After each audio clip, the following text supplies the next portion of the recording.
오늘 말씀 조금 길지만 그래도 이제 56절까지의 내용을 전체 살펴보겠습니다. 23장의 내용은 크게 두 가지로 분리할 수 있습니다. 앞부분은 예수님께서 이제 22장에서는 유대인의 자치 법정 기구인 산헤드린에서 이제 재판을 받으셨다고 한다 그러면 이제는 로마의 공식 재판이 이루어집니다. 빌라도의 재판을 받고 또 빌라도가 사형을 언고해서 이제 예수가 사형을 당하게 되는 그러한 내용이 23장에 기록되어 있는데, 이러한 내용들을 이제 성경이 기록된 대로 자세하게 좀 살펴보도록 하겠습니다. 자, 23장 1절에 보면 무리가 다 일어나서 예수를 빌라도에게 끌고 갔다, 그렇게 이야기합니다. 여기에서 말하는 무리는 유대 종교 지도자들을 가리키는 말입니다.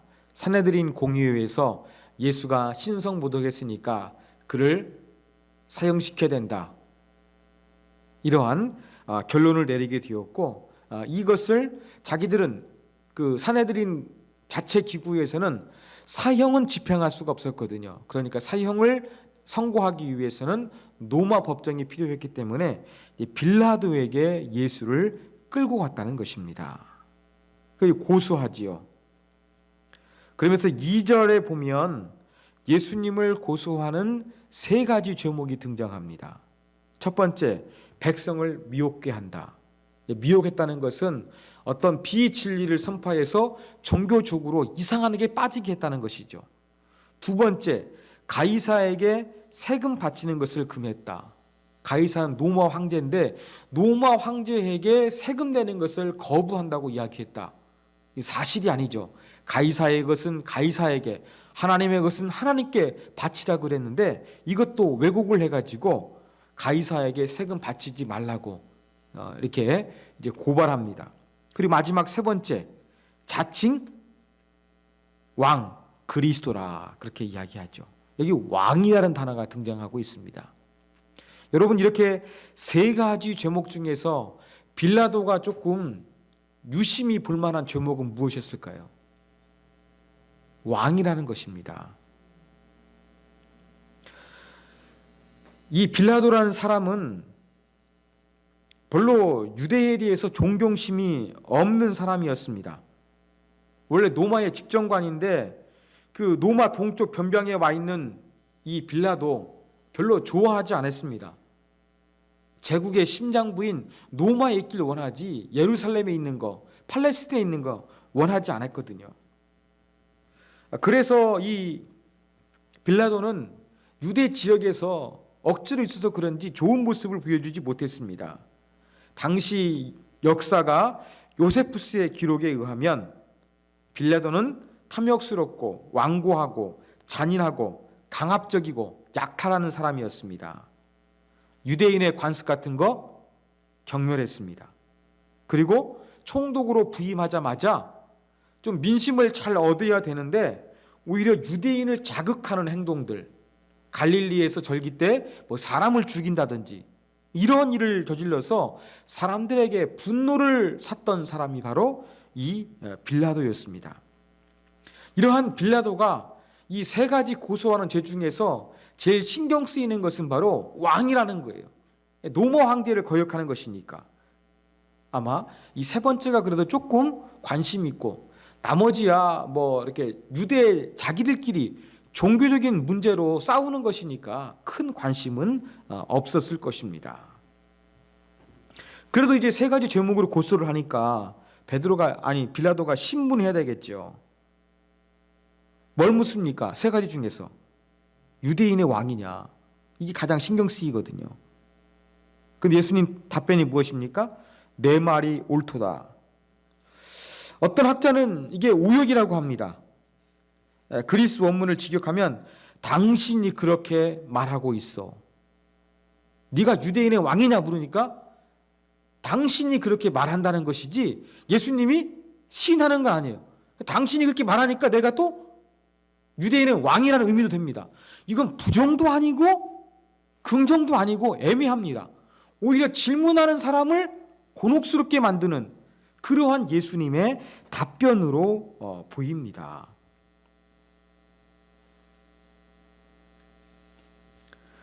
그러니까 어떤 판결을 내립니까? 이 사람 죄가 없다. 직접적으로 그래도 유대인의 왕이라고는 예수님이 인정하는 게 아니라 당신이 말하고 있다고 이야기하니까 죄가 없다고 선고를 합니다. 그러니까 5절, 이 무리가 더욱더 강력하게 예수님을 고발하지요. 그래서 이제는 저 갈릴리에서부터 시작해서 이 예루살렘에까지 와가지고 백성들을 소동한다. 2절에서는 백성들을 미혹한다 그랬는데 더 강한 단어를 사용하죠. 소동하게 한다, 그런 표현을 씁니다. 근데 이 말을 딱 듣고 나니까 빌라도가 딱 뭔가 좋은 아이디어가 떠올랐어요. 예수가 갈릴리 사람이야? 이 말이 딱 귀에 들어왔던 겁니다. 그러면서 예수가 갈릴리 사람이라고 하니까 어떻게 하느냐? 이 갈릴리 지역을 통치하는 분봉 왕이 있었거든요. 그 영내를 다스리는 분봉 왕인 헤롯에게 예수님을 보내버립니다. 아주 좋은 이러한 해결책이었어요. 지금 유대의 종교적인 문제로 자기에게 와가지고 사형을 시켜달라고 하는데 이건 사형시킬 만한 문제가 아니거든요. 그런데 갈릴리 사람이라고 하니까 내가 이 문제를 해결하지 않기 위해서 그 갈릴리 지역을 통치하는 이 헤롯 왕에게 보내버리는 것입니다. 그러니까 빌라도는 로마 황제의 직속 명령을 받는 그러한 사람이었고, 이제 그 로마 제국이 넓지 않습니까? 이 식민지를 만들었던 땅에 나름대로 자치적인 왕을 인정해 줬거든요. 우리나라도 구한말 때 나라가 일제히 멸망당했습니다만 고종 황제 그대로 있지 않았습니까? 그런 식으로 헤롯이 그런 왕이었어요. 헤롯이 이 갈릴리 지역을 통치하니까 이 예수를 헤롯에게 보내버리는 것입니다.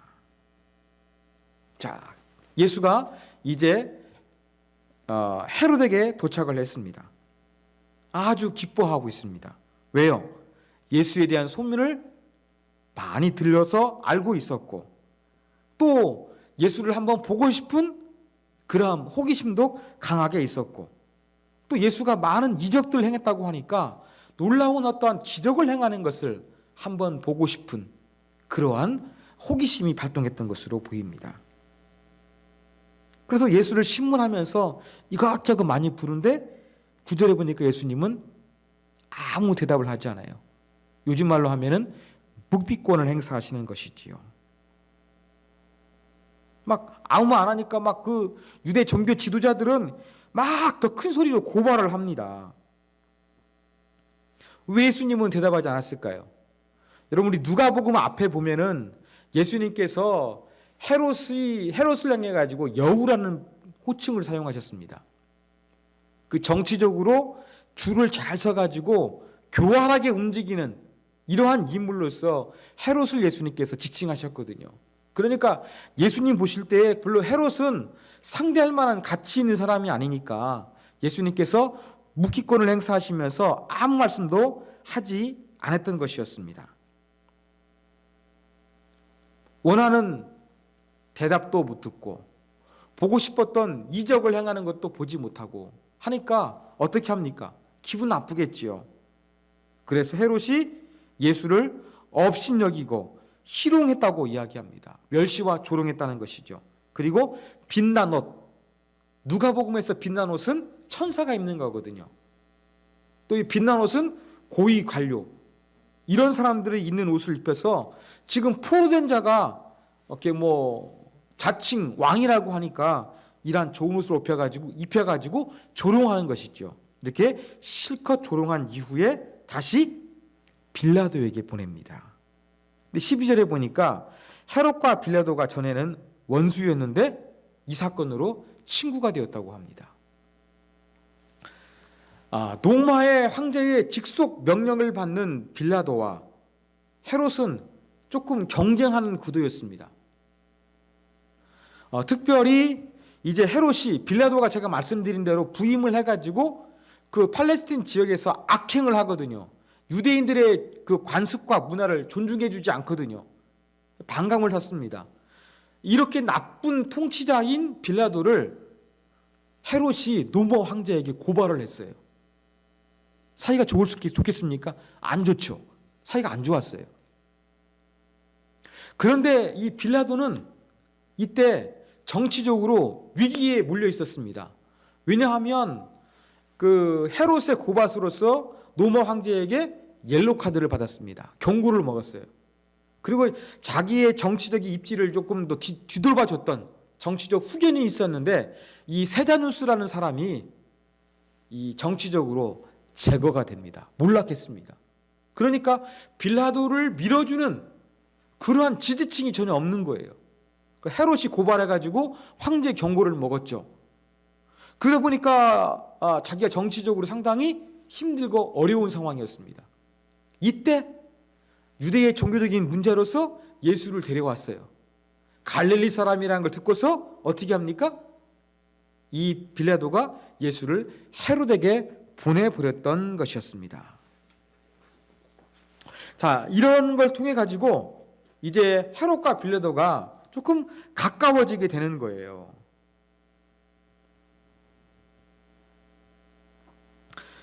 왜 그랬느냐? 이 당시에 어떤 결정을 내릴 때에는 그 로마 행정관들은 판결을 내릴 때 자기의 판단이 틀릴 수가 있잖아요. 그러면 주변 사람한테 물어보면 더 좋은 판결을 내릴 수 있겠죠. 이렇게 판결을 내릴 때 조언을 구하는 그룹들을 콘실리움이라고 불렀습니다. 이 콘실리움은 친구나 조금 소중한 사람에게 부탁하는 거예요. 그런데 빌라도가 헤롯에게 예수를 신문하라고 보낸 것은 헤롯에게 콘실리움으로 대우하는 그런 의미가 되는 거거든요. 이러한 빌라도의 모습 가운데 헤롯이 아마 기분 좋았던 것 같고, 그래서 두 사람의 관계가 회복 모드로 돌아갔던 것으로 보입니다. 자, 다시 이제 빌라도에게 예수님이 이제 넘겨지게 되었습니다. 그런데 빌라도는 어떻게 이야기합니까? 이 사람에게 죄를 못 찾았다.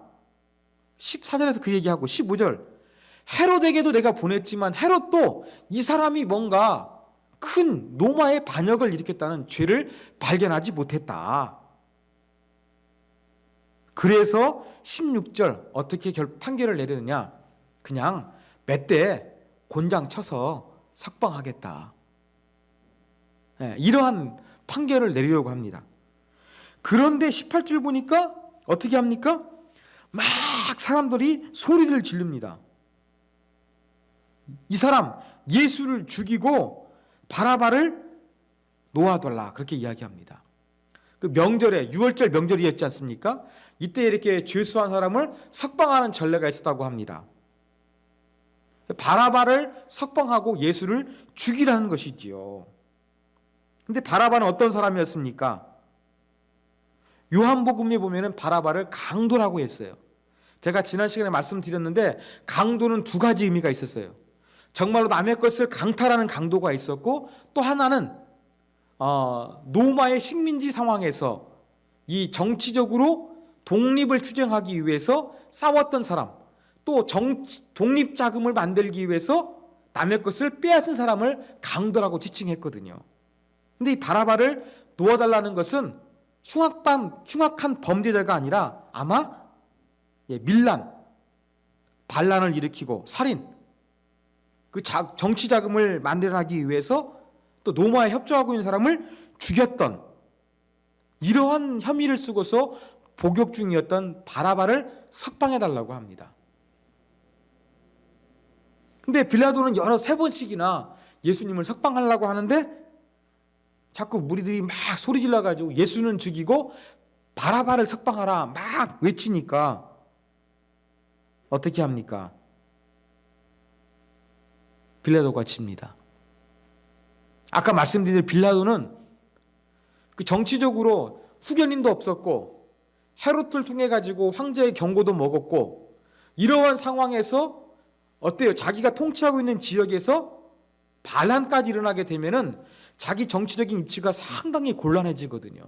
이런 것들을 염려해 가지고 예수가 죄가 없다는 것을 알고 있음에도 불구하고 예수를 니네 마음대로 그래 사형시켜라 라는 그런 사형 언도를 내리고 말았습니다. 자, 그래서 이제 26절 이하에는 이제 사형을 집행하는 내용이 기록되어 있습니다. 자, 이제 자칭 왕이라는 사람, 반란을 일으킨 사람은 가장 잔인한 형벌인 십자가에서 사람을 이제 죽였습니다. 근데 원래 십자가 처형은요, 원래 페르시아에서 주전 6세기부터 시작이 되어서 아시리아도, 그 다음에 인도에서도 채용을 했고, 로마 제국에서도 이 십자가 처형 제도를 받아들였습니다. 로마 시민은 십자가 처형하지 않고 아주 악랄한 인간 쓰레기와 같은 범죄를 저지른 사람, 로마에 반역한 사람, 이러한 사람들을 죽이는 것이 바로 십자가 사형 제도였습니다. 근데 이 십자가 사형 제도는 악명이 높았어요. 왜? 사람을 너무나 잔인하게 죽였거든요. 그냥 십자가에 사람을 매달는 것이 아니라 그 전에 어떻게 하느냐? 채찍으로 사람을 칩니다. 근데 채찍에는요, 뭐가 있냐면요, 낚싯바늘 아시죠? 낚싯바늘 그렇게 미끼 모으려고 구부러 있는 것처럼 이 채찍에는요, 구슬도 있었고요, 낚싯바늘 같은 그런 뾰족한 부분이 있습니다. 그걸로 사람 등어리를 치면 어떻게 되겠습니까? 살점이 떨어져 나가고 그 쇠구슬이 사람의 뼈를 치면 뼈가 으스려집니다. 엄청난 고통을 당합니다. 그리고 이 십자가 처형을 이제 집행하기 위해서 사형 당하기로 된 사람이 자기가 죽어야 될 십자가를 메고 가야 돼요. 근데 채찍으로 맞으면 피가 나가지고 몸이 망가지면은요, 그 전에 사람이 죽기도 합니다. 그래서 이 무거운 십자가를 자기가 메고 갑니다. 그리고 십자가에 매달 때 어떻게 하느냐? 옷을 훌라당 벗겨버려요. 뭡니까? 치욕과 창피욕을 주는 것이죠. 그래가지고 손과 다리에 못을 받고 매달아 두는 거예요. 그러면 일주일 정도 이렇게 매달려가지고 피를 흘리면 사람이 서서히 죽어갑니다. 근데 이 손과 발에 못질 해놓으면 중력 때문에 자꾸 몸이 아래로 쏠리게 되겠죠. 그럼 빨리 죽어요. 빨리 죽지 않기 위해서 십자가에다 뭐냐면요, 약간 엉덩이 같은 틀에다가 걸치게 틀을 만들어놨어요. 빨리 안 죽고 약간의 걸쳐 있어가지고 사람의 생명이 조금 더 길게 유지될 수 있도록, 그래서 고통을 아주 많이 느끼면서 천천히 죽게 하는 거였죠. 이러한 십자가 그 형틀의 예수님이 이제 죽게 되는 것입니다. 자, 그때 예수님이 이제 사형장으로 십자가를 메고 끌려가시는데 채찍이 맞아가지고 너무 힘이 드셨나 봅니다. 십자가를 못 지고 가는 거예요. 그래서 어떻게 하느냐? 로마 법에 의하면은요, 로마 그 군인들이 이 공무를 수행하다가 뭔가 좀 필요한 사람이 있으면 너 이거 해! 명령할 수가 있었거든요. 예수님이 십자가 사형을 받아가지고 죽어야 되는데, 본인이 죽어야 될 십자가 지고 가야 되는데 너무 힘들어서 못 가져가는 거예요. 그럴 때 로마 군인이 아무 사람이나 너 이 십자가 지고 가! 명령할 수가 있었거든요. 이 명령 받은 사람이 누구냐? 이 구레네 시몬이라는 사람입니다. 예, 이 시몬이라는 사람이 어떻게 예루살렘에 올라와서 있다가 거주했는지 명절을 지키기 위해서 올라왔는지 모르겠습니다만, 하여간 로마 군인들한테 지목이 되어가지고 예수님 대신에 십자가를 지고서 따라가게 되는 것이죠. 그리고 그 뒤에서 막 가슴을 치면서 예수님의 그 고통당하시는 모습 막 울면서 따라가는 사람들이 있었습니다. 그때 예수님께서 자기를 따라오면서 우는 이 여인들에게 어떻게 말씀하십니까? 예루살렘의 딸들아, 나를 위해 울지 말고 너희와 너희 자녀를 위해서 울라. 왜 그러느냐? 보라, 날이 이르면 사람이 말하기를 잉태하지 못하는 이와 해산하지 못한 배와 먹이지 못한 젖이 복이 있다. 무슨 말입니까? 자녀를 낳지 못한 사람이 복이 있다고 일컬음 받을 것이라고 이야기하고 있습니다. 여러분, 고대 사회에서 자식을 못 낳는 사람은 저주받은 여인이었어요. 우리나라도 하지 않았습니까? 그런데 평상시에는 아이를 못 낳는 여인이 저주받은 여인이었는데, 오히려 이 저주받은 여인이 오히려 복된 것처럼 느낄 수 있다는 것입니다. 왜? 상황이 반전되는, 오히려 아이가 있는 것이 거추장스러운 그러한 긴급한 상황이 발생하게 될 것을 예수님이 말씀하여 주신 것입니다. 그때 왜 하나님의 심판이 임할 것을 말씀하고 있거든요. 그러면서 31절에 속담이 등장합니다. 푸른 나무와 마른 나무에 대한 이야기하고 있습니다. 자, 푸른 나무는 지금 예수님께서 십자가를 지고 가시는 상황이에요. 마른 나무는 언제일까요? 마지막 심판 때예요. 지금 예수님이 십자가를 지고 끌려가고 있으니까 여자들이 따라가면서 울고 있거든요. 예루살렘의 딸들아, 울지 말라. 내가 지금 십자가에 죽는 것은 푸른 나무와 같은 때이다. 그렇지만 나중에 시간이 지나서 하나님의 진노가 임하게 되면 내가 십자가 처형 당하는 것보다 더 끔찍하고 더 비참한 그때가 올 것이다. 그때를 위해서 너희가 울어라. 그렇게 예수님께서 말씀하여 주신 것입니다. 자, 이런 일이 있었고, 이제 예수님만 혼자 그 십자가 사형을 집행한 것이 아니라 다른 2명의 행악자도 사형을 받게 되었습니다. 해골이라는 곳, 골고다죠. 예, 여기에서 이제 사형을 집행합니다. 그래서 예수님이 가운데 있고 양쪽에 행악자가 있었습니다. 여러분, 다른 복음서는 이 행악자가 아니라 강도라고 이야기합니다. 그런데 누가복음은 행악자라고 이야기하고 있거든요. 이거 봤을 때에는 아까 그 바라바처럼 뭔가 그 노마로부터 해방하기 위해서 무력으로 항쟁했던 그러한 사람들이 아니라 도덕적으로 악한 일을 행하는 사람으로 보입니다. 그 근거가 어디 있느냐? 40절. 하나님을 두려워하지 않느냐? 41절. 우리는 우리가 행한 일에 상당한 보응을 받는 것이니, 사형당하는 것이 당연하다는 것이죠. 그러니까 도덕적으로 악함을 저지른 사람들이었습니다. 이런 사람들이 이제 같이 사형을 당하게 되었던 것이죠. 그리고 겉옷, 재산 가치가 있었거든요. 이것을 제비 뽑아가지고 사형을 집행하는 이 로마 군병들이 부수입으로 올렸던 것입니다. 누가 가질 것인가? 제비를 뽑아가지고 성경의 예언이 성취되는 것들이 나오지요. 그러면서 이제 이 가운데 36절 보니까 군인들이 예수님을 희롱합니다. 신포도주, 군인들이 먹었던 아주 값싼 포도주였어요. 네가 유대인의 왕이면 너 구원하라고 이야기합니다. 그리고 행악자도 어떻게 합니까? 예수님을 비방해서 네가 그리스도거든 우리를 구원하라고 합니다. 그리고 35절 관리를 또 비판하죠. 다른 사람 구원한다고 하면서 왜 너 구원받지 못하느냐 비난했습니다. 이러한 십자가 위에서 관리들, 행악자 1명, 그 다음에 군인들이 예수님에게 멸시와 조롱을 퍼부었던 것이 기록되어져 있고, 이를 바라보면서 행악자 중에서 1명은 아마 예수님의 모습 속에서 감명을 받은 것 같아요.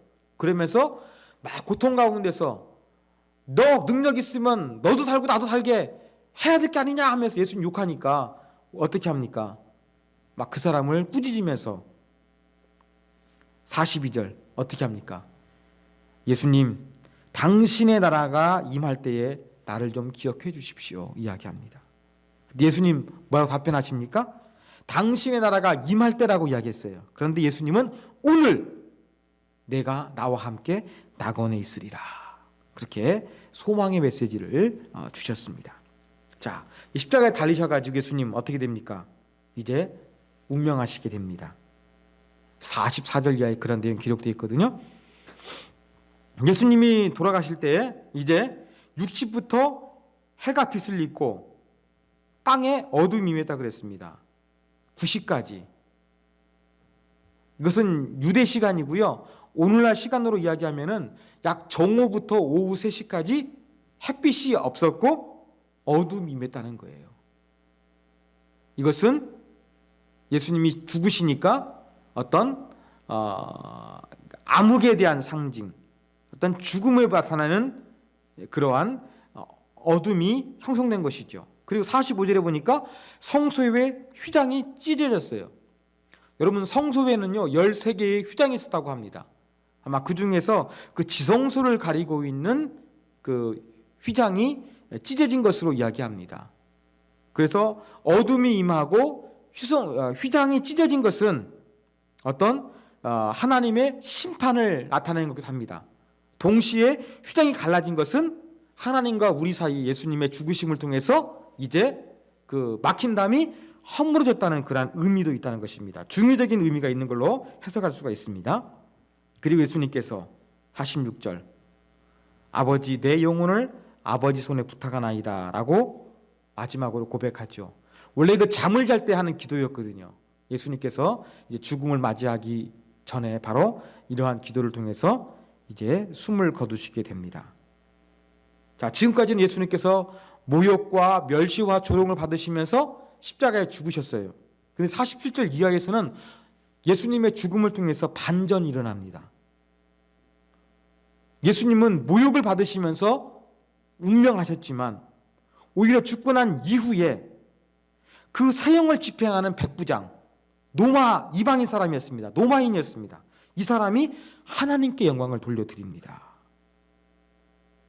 중립적인 위치가 아니라 예수님의 운명하시는 그 모습을 통해서 이 사람은 의인, 죽을 죄를 저지른 사람이 아니다 라고 하면서 하나님께 영광을 올려드리는 유대인과 같은 모습을 보여주고 있습니다. 그 다음에 48절 예수님을 따라왔던 무리들도 그 예수님이 운명하시는 모습을 통해서 가슴을 치면서 비통해하면서 안타까워하는 것이죠. 슬퍼하는 것이죠. 가슴을 치면서 이제 자기 집으로 돌아갑니다. 49절 보니까 예수님 이제 갈릴리부터 예루살렘까지 따라왔던 여자들도 멀리서 이러한 예수님께서 죽으시는 모습을 바라보면서 함께하고 있습니다. 그다음 이제 죽으셨고 예수님 십자가에 죽으셨어요. 그 이후의 사건이 50절 이하에 기록되어 있습니다. 예수님이 죽으셨는데 이제 그 사내들인 유대인의 자치 기구라 그랬죠. 71명이 있었는데 이 중에 한 사람이 누구였느냐면 요셉이었어요. 아리마대 출생의 요셉이라는 사람이 있었는데 이 사람은 예수님을 사형할 때 만장일치가 아니었던 것 같아요. 반대했던 사람인 것 같습니다. 그리고 다른 성경에 보면 부자였습니다. 예수님의 제자라고 이야기합니다. 이 사람이 어떻게 합니까? 52절에 보니까 빌라도 총독을 찾아가서 예수님의 시체를 달라고 합니다. 그리고 세마포로 싸서 아직 사람을 장사한 일이 없는 무덤에 넣습니다. 이것은 일반인의 죽음이 아니라 왕의 죽음 같은 가운데 아무도 사용하지 않았던 새로 된 무덤에 그 시신을 놔뒀거든요. 바로 예수님의 죽음을 어떻게 해석하고 있는 것이냐, 한 사람의 죽음이 아니라 왕의 죽음인 것처럼 시체를 달라고 해가지고 이제 사람을 장례한 적이 없었던 새 무덤에 예수님의 시신을 이제 놓아서 장례를 진행하고 그 다음에 이 모습들을 이제 갈릴리에서 온 여자들이 끝까지 함께하고 있는 내용이 기록되어 있습니다. 자, 이러한 내용인데 이러한 내용 가운데서 우리가 배울 수 있는 교훈점 몇 가지 살펴보도록 하겠습니다. 자, 첫 번째 교훈입니다. 여러분, 사람은 믿을 존재가 못 되니까 의지하지 말아야 된다는 그러한 교훈점 얻게 됩니다. 자, 오늘 본문 가운데 보면 그 1절에서는 무리들은 이제 그 사내들인 뭐 대제사장과 그다음에 뭐 사두개인들, 뭐 바리새인 같은 사람들이 처음에 왔거든요. 그런데 그 예수님이 헤롯에게 갔다가 다시 빌라도에게 오지 않았습니까? 그때 무리들이 뭐라고 이야기합니까? 예수님은 죽이고 바라바를 석방하라, 그렇게 외치잖아요. 왜 이렇게 사람들이 돌변하게 되었을까요? 무리들이. 우리가 지난 시간까지 살펴본 바에 의하면 이 유대 종교 지도자들은 예수님을 죽이고 싶었어요. 그런데 많은 사람들이, 일반 무리들이 예수님의 가르침을 따르기 때문에 그들을 두려워해가지고 예수님을 죽이지 못했어요. 그런데 이제 23장에 오니까 일반 사람들은 예수님을 죽이는데 찬성하고 있어요. 왜 이렇게 갑자기 돌변하게 되었을까요?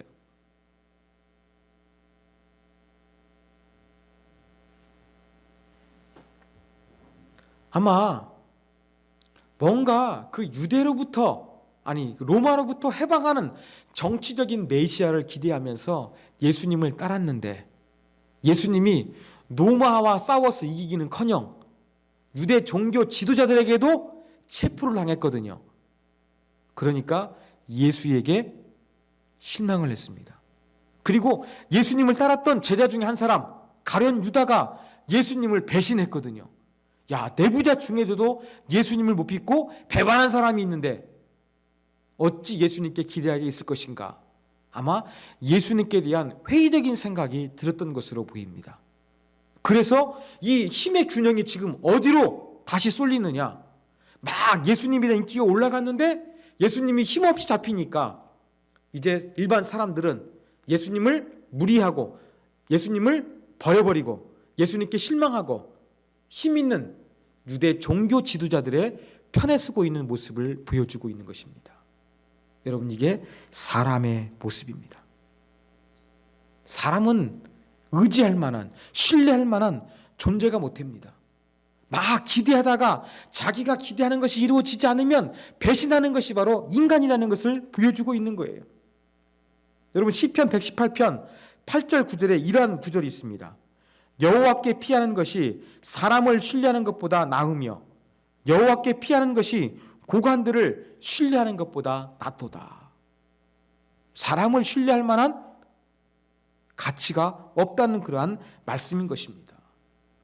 여러분, 사람 너무 의존하지 마십시오. 우리가 정말로 의존할 사람은 누구냐? 하나님이십니다. 이렇게 사람은 뭔가 기대하고 따르다가 자기가 원하는 것들이 이루어지지 않고 상황이 바뀌게 되면 배신하고 돌변하는 것이 인간 존재예요. 그 사람은 신뢰하고 의지해서는 안 될 존재입니다. 그러나 우리가 사람은 사랑해야 돼요. 예수님의 사랑으로 사랑하기 위해서 노력해야 되지만 그 사람을 우리가 신뢰하고 의존해서는 안 된다는 것입니다. 우리가 오직 의지하고 신뢰할 분은 하나님 한 분이라는 사실을 우리가 분명히 기억해야 되겠습니다. 자, 두 번째 교훈입니다. 두 번째 교훈은 여러분, 결정적인 순간에 올바른 선택을 하는 용기를 가져야 한다는 교훈을 얻습니다. 자, 맨 마지막에 예수님이 숨을 거두자 예수님의 시체를 누가 가져갔습니까? 아리마대 사람 요셉이라는 이 예루살렘 공의회의 사람이 빌라도를 찾아가 얻어가지고 예수님의 시신을 보관했어요. 이게 아무것도 아닌 것 같으죠? 여러분, 이것은요, 목숨을 내놓은 행동이었습니다. 왜 그러느냐? 여러분, 십자가 처형을 당한 자는 수치를 당하고 죽임을 맞이했습니다. 아까 제가 설명해 드린 대로 고통스럽게 죽이는 방법이었어요. 그래서 십자가 처형을 당하는 사람은 어떻게 하느냐? 매장이 절대적으로 금지되어 있었습니다. 죽일 때 해도 수치스럽고 잔인하게 죽이고 죽은 시체도 매장을 하지 못하도록 만든 것이 로마의 법이었어요. 그런데 이 법을 잘 알고 있을 요셉이 어떻게 합니까? 빌라도를 찾아가서 예수님의 시신을 달라고 하는 것은 뭐예요? 대단한 용기가 필요했다는 것입니다. 아리마대 사람 부자입니다. 그리고 산헤드린 공의회 멤버로서 나름대로 권력을 소유하고 있는 사람이에요. 근데 죽은 예수님의 시체 때문에 자기의 재산, 자기의 지위가 날아갈 수도 있어요. 근데 아리마대 사람은 어떻게 했습니까? 당당하게 예수님의 시체를 내가 보관하도록 나에게 넘겨주십시오 요청하고 있습니다. 결정적인 순간에 예수님의 제자들도 예수님을 버리고 다 도망가 버렸지만 그 순간에 예수님의 죽음 헛되지 않게 하기 위해서, 왕의 죽음처럼 하기 위해서 아리마대 사람이 어떻게 했습니까?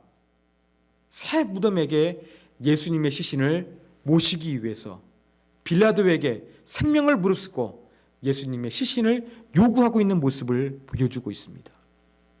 어쩌면 아리마대 사람은 자기가 예수님의 제자인 것을 당당하게 처음에는 밝히지 못한 것으로 보입니다.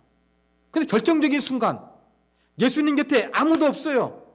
예수님은 죽으셨어요. 그 순간에 용기를 내어가지고 예수님의 시신이라도 왕의 죽음으로써 모시기 위해서 목숨 걸고서 빌라도를 찾아가 예수님의 시신을 요구했던 것입니다. 사랑하는 여러분, 우리도 이 아리마대 사람 요셉처럼 이 결정적인 순간에 용기를 낼 수 있는 진정한 신앙을 발휘했으면 좋겠습니다. 정말로 중요한 순간에 내가 신앙을 선택하고 내가 하나님을 선택하고 그래서 아름다운 모습을 보여줄 수 있는 이 신앙적인 용기, 이러한 용기를 우리가 아리마대 사람 요셉으로부터 배워야 되겠습니다. 자, 마지막 세 번째입니다. 오늘 이 예수님의 누가복음 23장의 말씀은요, 우리에게 참된 제자도가 무엇인지를 보여주고 있습니다. 제자의 모습. 제자의 모습 보여주고 있는 사람, 백부장도 등장하고요, 아리마대 사람 요셉도 등장합니다. 그 외에 다른 존재들 두 부류가 더 있습니다. 구레네 사람 시몬입니다. 예수님이 너무 힘이 빠져가지고 십자가를 못 끌고 가니까 구레네 사람이 대신 십자가를 지고 갖게 됐거든요. 이 간단한 사건을요, 마태, 마가, 누가, 요한 사복음서가 모두 기록하고 있어요. 중요하다는 것이죠. 그래서 이 십자가를 지고 나아가는 구레네 시몬의 모습은 마치 너희는 나를 따르거든 자기 십자가를 지고 자기를 부인하고 나를 날마다 쫓을 것이니라고 말씀하신 예수님 말씀이 성취되고 있는 것으로 보인다는 것입니다. 제자의 모습은 어떠한 모습입니까? 우리의 십자가를 메고 내가 주님을 위해서 고난받아도 그 고난을 감내하면서 주님을 따라가는 결단이 있어야 한다는 거예요. 자, 또 하나의 제자도의 모습은 누구냐? 여자들입니다. 특별히 갈릴리로부터 온 여자들이 있었어요. 갈릴리에서 예수님이 예루살렘에 오실 때에 따라왔고, 예수님이 체포당하시는 모습, 예수님이 십자가에 죽으시는 모습을 다 봤던 여인들이 있었습니다. 자, 남자인 제자들 어땠습니까? 도망가 버렸어요. 그렇지만 참된 제자의 모습으로서 누가는 이렇게 예수님 곁을 끝까지 지켰던, 갈릴리로부터 지금까지 예수님을 동행하고 있는 여자들을 언급하면서 참된 제자도의 모습이 어떠해야 되는가 우리 가운데 가르쳐주고 있습니다. 그렇습니다. 예수님을 믿는다는 것, 참된 제자가 된다는 것은 내 십자가를 지고서 내 사명 감당하고 내가 힘들고 어려워도 예수님을 따라가는 거예요. 그리고 그 갈릴리로부터 온 여자들처럼 처음부터 끝까지 신실되게 주님의 곁을 지키는 것, 이것이 바로 제자의 모습입니다. 바로 저와 여러분도 이렇게 예수님을 따른 사람으로서 마지막까지 예수님의 곁을 잘 지킬 수 있는 참된 제자의 모습, 신앙인의 모습을 가져야 한다는 것을 오늘 본문을 통해서 배울 수가 있습니다.